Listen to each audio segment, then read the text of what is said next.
Sleep, Drink, Breathe. Simple daily habits for profound long-term health. Sleep, drink, and breathe. You emphasize the basics of wellness. Why did you choose to focus on sleep, hydration, and breathing as the foundational pillars? I wonder what the dominoes of wellness would be. And so in my mind, I said to myself, okay, well, what can you not go long without? The world's record for holding your breath is 24 minutes. It's by this deep sea diver guy, right? Free diving, I think they call it. It's like 6.5 minutes or something crazy like that. So I figured, breathing is a good one, right? And then hydration, right? You can go about 2 days without water and then you're done. Sleep, you can go further. You can go, I think the record is like 9 days or something like that, but you don't know who you are. Those are three habits. I feel like those are kind of like the DNA of wellness because if I'm being honest, like wellness has gotten too freaking complicated lately. Like it drives me nuts. Like, do I do a green drink? Do I hop into the sauna, the cold plunge? Am I rucking this week? Welcome back to Health is a Skill, where we dive deep into the realms of longevity and human optimization. I'm Todd Vande Hei, CEO of Stark, and I've gone from vegan to paleo to keto to carnivore, from cryosaunas to ice baths to training like an athlete to being injured like one, to enhancing my mobility and optimizing my sex hormones.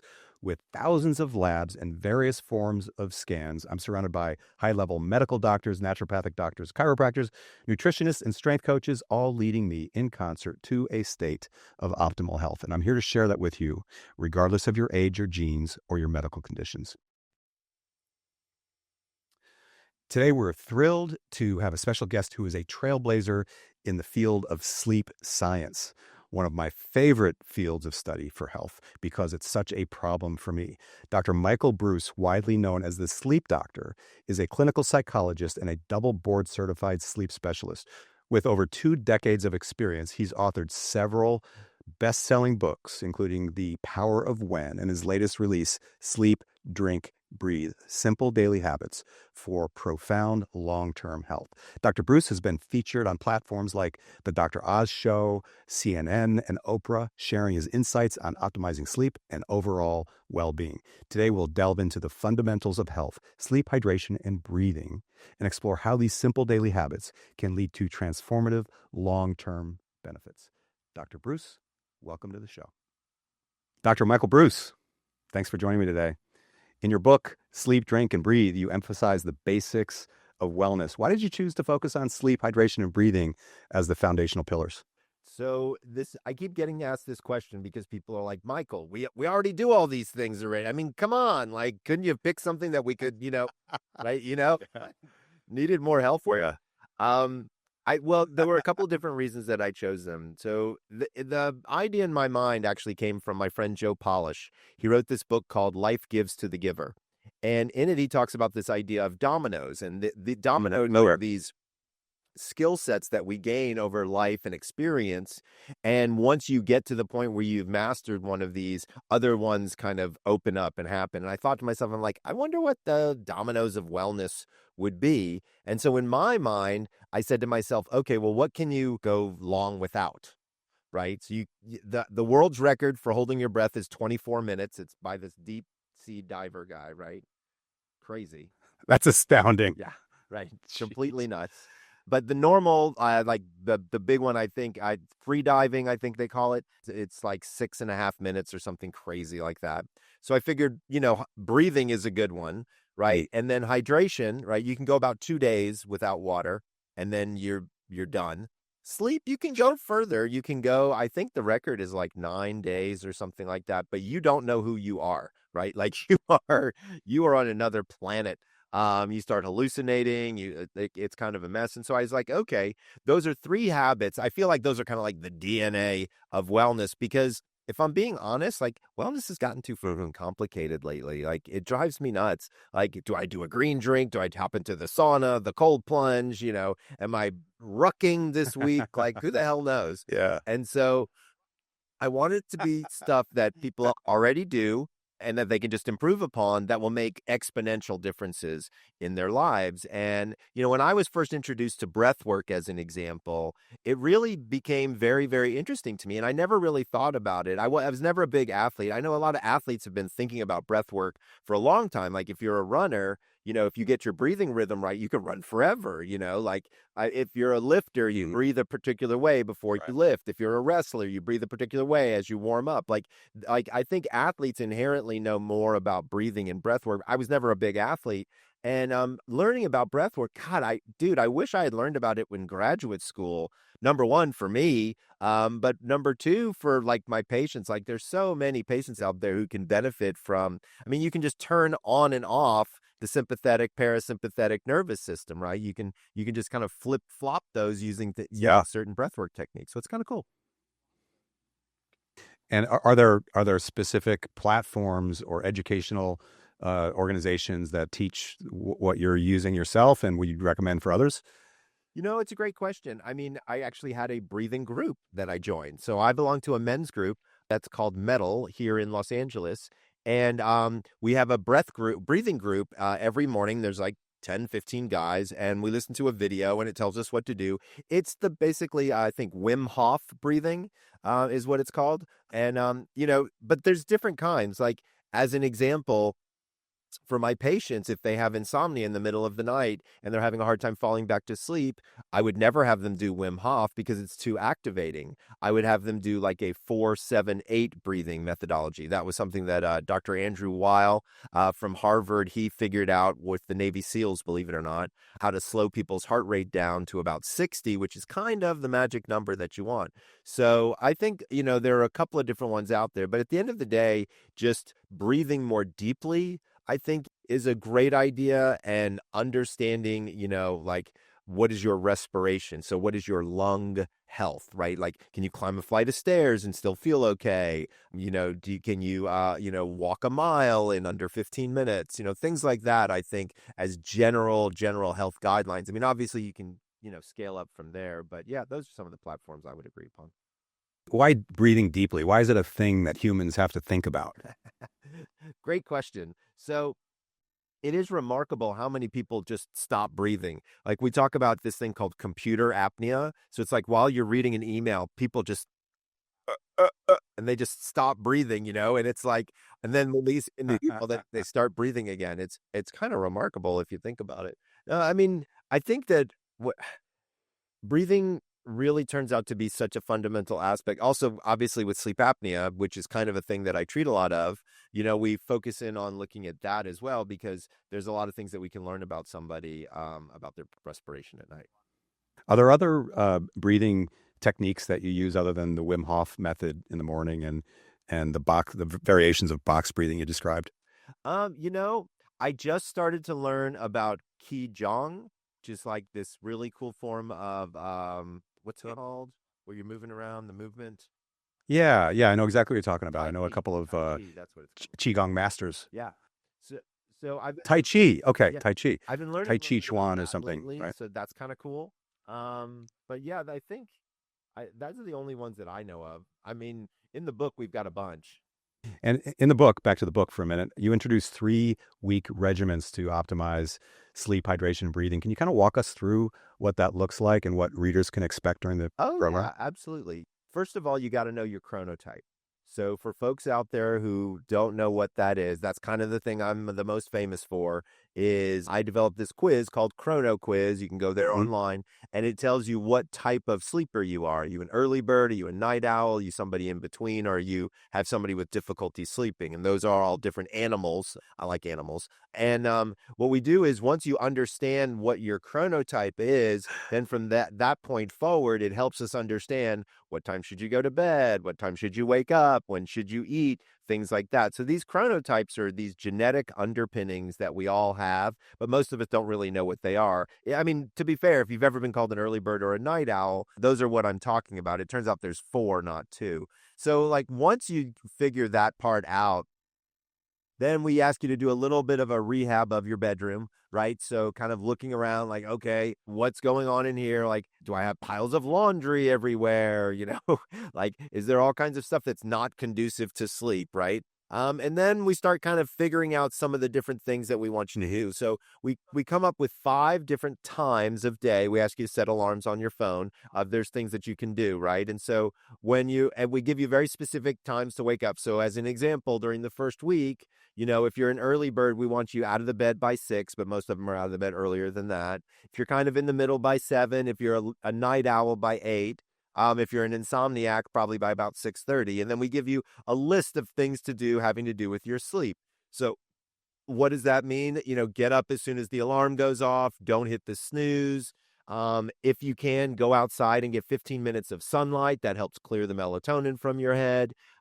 Maybe input the information into your sleep diary in the morning time of how do you feel you slept last night. Don't just go by the trackers, by the way. I know a lot of people have a tendency to do that. They're like, oh, I got my Oura ring or my Whoop strap or whatever.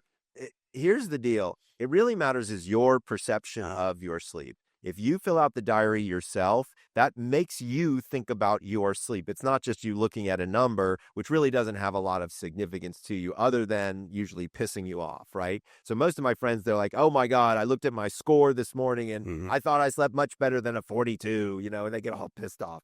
So I wouldn't bother that, but answering your sleep diary, I think, is good. Then we ask you to do the drink and the breathe, which is to sip at least 16 ounces of water, to check the color of your urine, to make sure that you're well hydrated, right? So your urine should be almost clear or light yellow. If you start to see it get into the darker shades of yellow, then hey, I'm a little dehydrated. Remember, sleep in and of itself is a dehydrating event. And then I ask you to just take 15 deep breaths. It's kind of the simplest breathing technique you can, but it's, waking your body up, kind of giving your respiration for the day. So we call it the 3:15s. Go outside for 15 minutes, take 15 deep breaths, drink 15 ounces of water type of thing.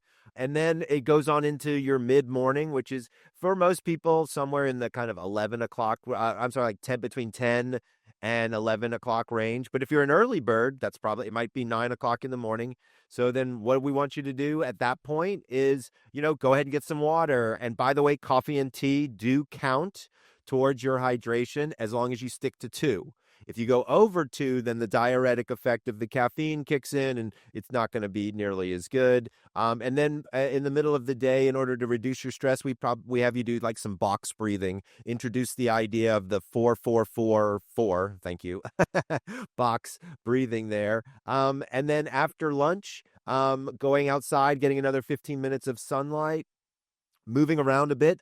It's great to walk after your meals. It's great for your digestion, but it's also good for your motivation as well as your energy level. Then in addition to that, there's some drink things that we have people do. So have water, again, check your urine color, and then maybe try some type of arousal breathing like cyclic hyperventilation or a modified Qigong.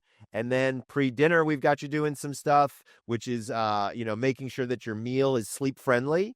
Right? So what does that mean? Something maybe that's high in omegas, something that's good in magnesium, getting at least 2 full servings of water-rich fruits and vegetables. That also counts for hydration.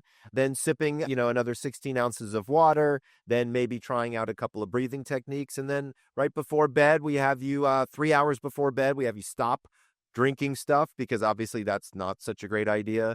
Then 1 hour before bed, we have you turning off electronics, engaging in nothing mentally stimulating, the kind of the usual. And then I have you doing 4-7-8 breathing and, then you're off to bed.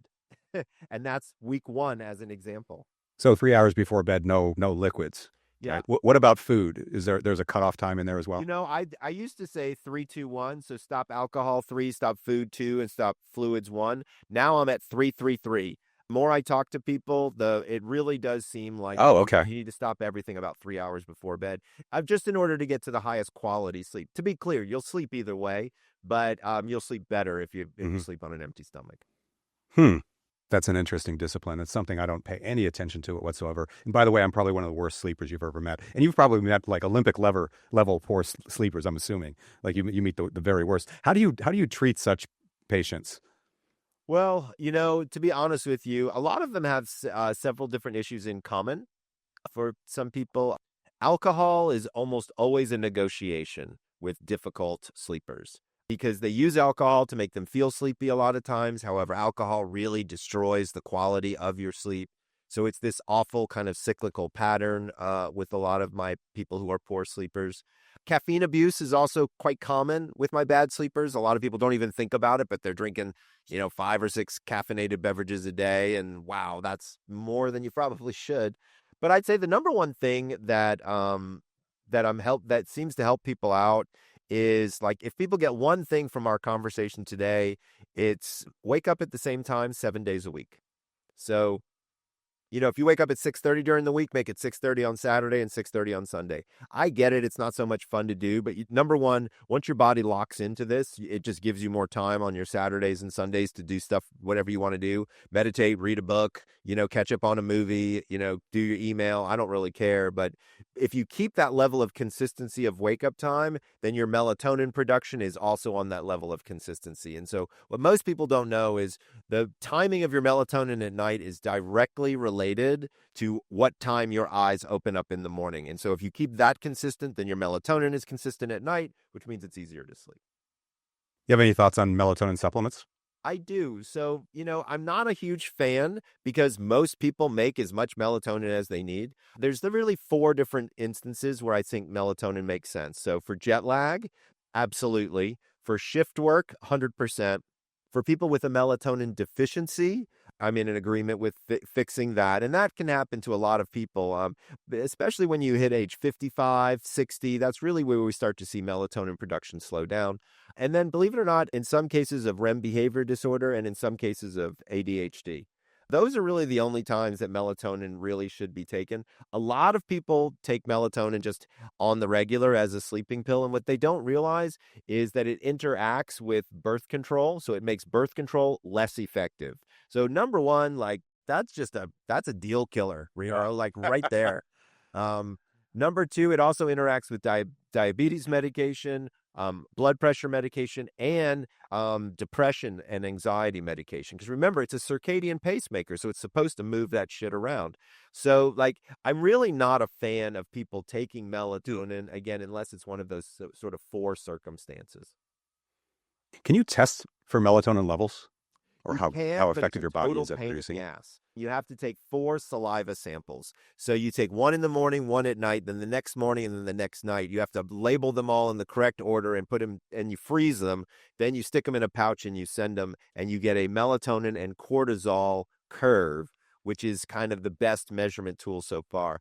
I'm actually on the hunt for a good melatonin testing kit that doesn't require all of that. I'd like to be able to do it with either a drop of blood or urine or hair or something, a cheek swab. It would be great to be able to figure something like that out. Yeah, we do so much testing at Stark, and I've never even heard of a conversation happening about testing melatonin. Yeah. So I don't know that we've ever tested it, to be honest. That's interesting. Yeah. Well, we talked a bit about nutrition.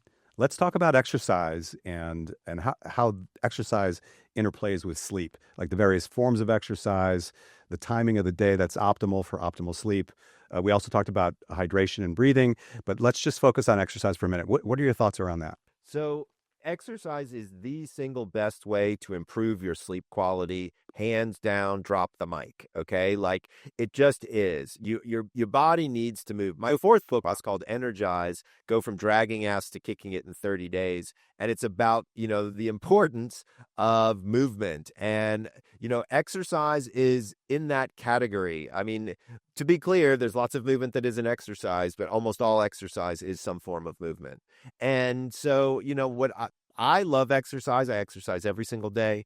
I feel like it's important both for my physical health as well as my mental health. When you look at it from a data perspective, the data is off the charts. It shows that it's definitely helpful. Now, to be clear, you don't have to run a marathon. It doesn't require tremendous amounts or bouts of exercise. 20 minutes of cardio every day is perfect for improving overall sleep quality. I'm 57 years old, so I'm interested more in resistance training than I am in cardio these days, just to try to keep some form of muscle mass and keep myself going. And so For me, I have a combination. I do a combination of stretching, 15 to 20 minutes of cardio, and then I do 20 to 25 minutes of resistance training. And usually it's just body weight training, and like push-ups, sit-ups, dips, and chin-ups. And then I'm good to go. And that's kind of what I recommend for a lot of people. Time of day matters in two areas for both performance as well as motivation. So I'm generally speaking, I've been a night owl my whole life, but I'm changing as I get older, which by the way happens. Um, and so for me, I have to exercise in the morning time, or number one, from a motivational standpoint, I just don't get it done. Like if I don't exercise, if I'm not out of the house by 8:30, then forget it. I'm not going to make it to the gym. I can go earlier, but I really can't go that much later. I don't know why that is for me, but when I talk to other exercisers and I look at other people based on their chronotype, they all tell me the same thing: is there is a motivational time for them, and then there is a performance time for them. As I've gotten older, my performance definitely gets better earlier in the mornings, but I think, again, that has to do with my chronotype kind of tipping me in that direction. When I was a night owl, I used to work out after work, and I had unbelievable workouts that I felt were very positive. So I think if you know your chronotype and you follow it, I think that makes it quite helpful. But exercise, again, I don't think you can do anything better for sleep than exercise. So for individuals dealing with chronic sleep issues, what they recognize that there's a problem. And I'm assuming that there are many out there that just don't recognize they even have a problem. But there are those that really, really struggle. What initial steps would you recommend based on the principles of your latest book? So number one, the book is really about a wellness journey, not about getting your sleep fixed. So if you think you've got some type of major sleep disruption, whether it's snoring and sleep apnea, whether it's insomnia, whether you think you sleep too much, don't sleep enough, the quality of your sleep sucks, any of the above, I would recommend talking with your doctor about it. They will be able to refer you to a sleep specialist, much like myself. There's a big difference between being a sleep doctor and being a sleep expert. So sleep experts are folks who study stuff in laboratories and they develop research, which is very, very important for the field. But sleep doctors, we're the ones that fix it. So you would want to talk with a sleep doctor about your sleep. Usually that's somebody with a degree in neurology, a degree in psychiatry, or a degree in pulmonary medicine. Lung doctors do a lot of sleep apnea stuff. So those are the types of doctors out there. And your general practitioner or primary care physician will have somebody that they like that they'll refer you right to. Or quite honestly, you can go online and you can type in sleep doctors in my area and you will find board certified. That's what you're looking for, is board certification. So board certified sleep doctor in your area. Make an appointment. It's almost always all covered by insurance. This is not a foreign thing to your insurance companies, but start walking down the path of learning a little bit more. Now, to be fair, the type of doctor that you go to will kind of determine your treatment modality. So as an example, if you're having problems with insomnia, the inability to fall asleep, the inability to stay asleep, or getting poor quality sleep, then you may want to talk with somebody who's a bit more on the holistic side if you're not interested in a pharmaceutical intervention, right? So if you don't want to take pills and drugs, then going to a psychiatrist, and that's what they do, is probably not going to be helpful. So in that case, I might recommend somebody who does functional medicine, but does so with who knows and understands sleep. So I think, you have to understand the paths that you're going down based on the problems that you've got. Mm-hmm. And what about a traditional sleep study? You refer people to those clinics as well? Are you a fan of what they do? So I think those are great, but if I'm being honest with you, they're almost passé at this point. We can do so. There recently this year, we saw FDA approval of a ring. It's called. I got one right here. It's called a Happy Ring. I don't know if you guys can see it. Right, it's got all these sensors in it. But this is It looks a little bit like an Oura ring. Yeah, it looks like an Oura ring, but it's not.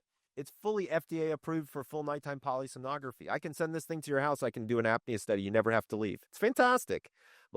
Yeah, dude, it's amazing. So it's like, wow, that's what's happening. Wow. So that's amazing. Yeah, you don't even have to go into a sleep lab anymore if you don't. I mean, there are reasons to go into a sleep lab, don't get me wrong. For people who have neurologic impairment, for people who've got mental health issues, for people who've got dexterity issues, I get it. But I mean, the vast majority, we can screen probably 75% of people now in home.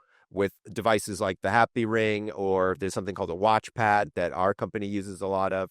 So that's another thing, is if you swing over to my website, thesleepdoctor.com, you'll see that we actually do sleep studies on people now. So if you have an interest, it's crazy. For $200, like cash pay, you can have a sleep study done. We even take insurance, but if like you just want to know, literally $200, you hop online. It's nuts. You talk with one of our doctors who's board certified in all 50 states. They see if you're a candidate. And if you are, they ship a box to your house.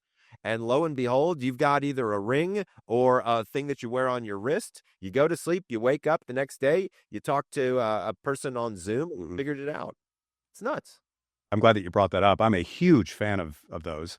I've done 4 traditional sleep studies, which is miserable, with all the electrodes and all the wires like shooting out of the top of your head, and people are watching you, and there's lights everywhere inside the room. I mean, I've even been to a sleep sleep study clinic where there was light coming in from the street, and I could hear traffic. I was just shocked that they wouldn't attempt to optimize the space for better quality sleep in a sleep study. And I've also used the at-home technology that you're describing, and it's exceptional. Like, you just stick it to your chest.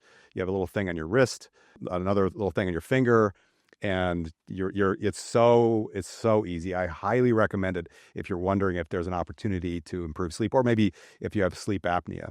And speaking of sleep apnea, do you get into those types of issues at all? I do, absolutely. Well, I have a lot of thoughts around sleep apnea. I mean, here's the deal, is there's a lot going on in the sleep apnea universe right now.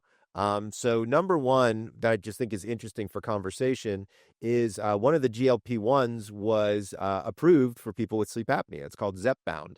And so for folks out there who haven't been watching the news, GLP-1s are like all the rage, and it makes people not eat and lose weight and blah, blah, blah. But what's interesting is now you can get, if you have a diagnosis of sleep apnea and you're overweight, you can actually now get a prescription for Zepbound. So I think it's an interesting concept, because at some point in time, there's some people who can, in fact, lose enough weight where they don't require treatment any longer. They don't require a CPAP any longer. So, I mean, this is when we're talking about the future of medicine and like, what does sleep medicine look like 5 years, 10 years down the road?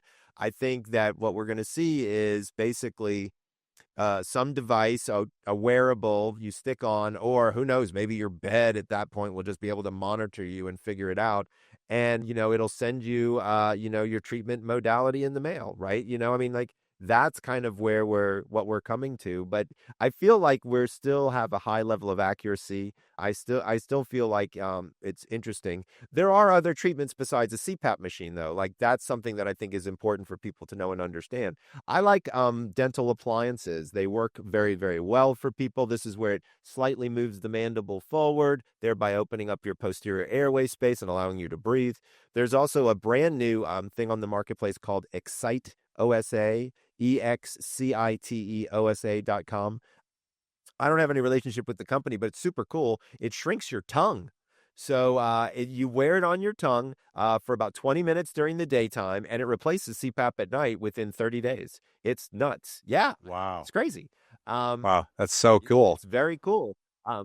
Yeah. So, I mean, like, I've been putting patients on that. That's super interesting. So I think that's kind of cool about sleep apnea. But yeah, there's a lot going on. It's not kind of, business as usual. It's not just like, hey, everybody, wears a CPAP machine. But to be clear, CPAP works 99% of the time. Like, it's literally the only treatment in all of medicine that we know works, period, drop the mic. I get it. It's no fun, sleeping with a mask on your face, but it's better to sleep than it is to not sleep. Yeah, amen to that. The statistics around whether or not it works for people in general is only like 40%, though. Meaning the people that attempt to go on it, 60% fail because they just can't deal with the hoses and this. They're quite quiet now. I have one. I'm a failure. I'm an example of a failure. But the equipment is so much better than it was 25 years ago when I first attempted it. And the masks are so clunky and uncomfortable. And if you got to scratch your nose, it's you got to pull the mask off, and then you got this loud sound from the machine itself that kind of wakes you up. I also have tried those mouthpieces. It's like what I used in the '80s when I played football, except it covers both the lower teeth and the upper teeth, and that's a very no pun intended palatable process. It causes me and many others to drool all over the place, but it's a lot better than, in my opinion, a CPAP. And there's also this other device. I don't know if you've heard of this, that like shoots an electrical signal into your throat and your tongue and kind of flattens it out so you don't have sleep apnea. I have one of those too. I haven't tried it yet. Have you heard of any reviews or opinions on that? So I've heard of something, but it's a surgical procedure. It's not something, it's an implantable. It's called Inspire. Okay, I'm familiar with that. Yeah, that is very effective. It's not something that you would have a product of. But I've one of my close friends here in California is sort of the #1 guy for Inspire. He loves them. And if it's indwelling, it's about the size of a pacemaker. It's about a 50-cent piece. It goes underneath your clavicle. They snake a wire up your neck and underneath the skin, and one is in the vagus nerve and the other is in the back of the tongue. And as soon as the vagus nerve falls asleep and your tongue starts to fall backward, it sends an electrical signal to shock the tongue. You don't feel it or anything like that, but it keeps the tongue forward. Any thoughts, speaking of vagus nerve, any thoughts on doing vagus nerve exercises to help with things like sleep apnea or other sleep disorders? Yeah, I mean, I've only seen the vagus nerve work that I've seen done. Like, I guess it could be fun and interesting to do with sleep apnea. I don't know. I've seen some people do some stuff for insomnia with the vagus nerve in terms of just relaxation of the vagus nerve. And there's like these now vagus nerve stimulation devices that are on the marketplace. If I'm honest with you, I haven't seen a whole lot of data in the published research about them. So it's hard for me to take them too seriously. I mean, I think they're fun. I think they're interesting, but like I wouldn't try to treat somebody's serious sleep situation with them. Okay. So to close up, looking ahead, what developments are you excited about, or what new research is starting to crop up, or new products that maybe haven't hit the market that you're really excited about that you think will move the needle in terms of helping people like me, poor bastards like me, get to a better state of quality sleep? It's a great question. I mean, we've talked a little bit about the future of sleep medicine and that it's much easier these days. I think cannabis is going to eventually catch up and become helpful for people. I do. Really? But Huh. not the high THC kind, the low THC kind. Here's the problem is THC lowers REM and increases heart rate, which is neither one of those is good for sleep at high levels. But if you just had a pinch, Yeah. right, just enough to kind of take the edge off and lower anxiety, there's a substance called CBN, as in nighttime, that has been shown to lower number of arousals for people. So like, I think we're going to eventually get to the point where we have a gummy that will probably work itself out and not be terrible for sleep. I think that's on the horizon. I would say in the next, 3 to 5 years, we'd probably see something along those lines, or at least a better understanding of some of that. I think we're going to also see a lot more personalized medicine, a lot more, hey, we're going to take blood from you and we're going to be able to link with all of your, wearable devices, and we're going to tell you about your sleep and all of that. So I think we're going to start to see, all of these data points start to kind of converge together in more cohesive ways. So things like networks or apps that you have on your phone that you wake up to that kind of program your day and say, hey, you didn't get such a great sleep last night. You probably shouldn't work out so hard. And maybe we should add some ginger to your smoothie and, that kind of stuff. Like, I think that's the type of thing that I think we're going to start to see more and more of. And I think it'll be interesting. I'm kind of excited for that. I look forward to it. That sounds exciting. I can't wait. I will try anything related to sleep. So please send me a message if you think something is, has potential. I'll love to try. I'll be a guinea pig, whatever. I'll do anything. And thank you so much for being with me today, Doc. I really appreciate it. If our listeners want to find you and find out more about you, where can they go? Sure. So if people are interested in getting a sleep study, you can go to thesleepdoctor.com/Dr. Mike. Or just check out thesleepdoctor.com. That's my website. Also, I have the same moniker on every form of social media you can imagine. So you can find me on TikTok. You can find me on Facebook. You can find me on Instagram and YouTube. Our YouTube channel has been blowing up lately. So if people want to, I've got literally over 900 videos on sleep on that channel. So we've really done a remarkable job of getting a lot of good information on there. So go check it out. Awesome. Thank you for that. And if you like today's topic, please don't forget to like and subscribe, and please leave us a comment wherever you listen to podcasts. If you'd like to learn more about Stark, you can find us at stark.health. That's stark.health.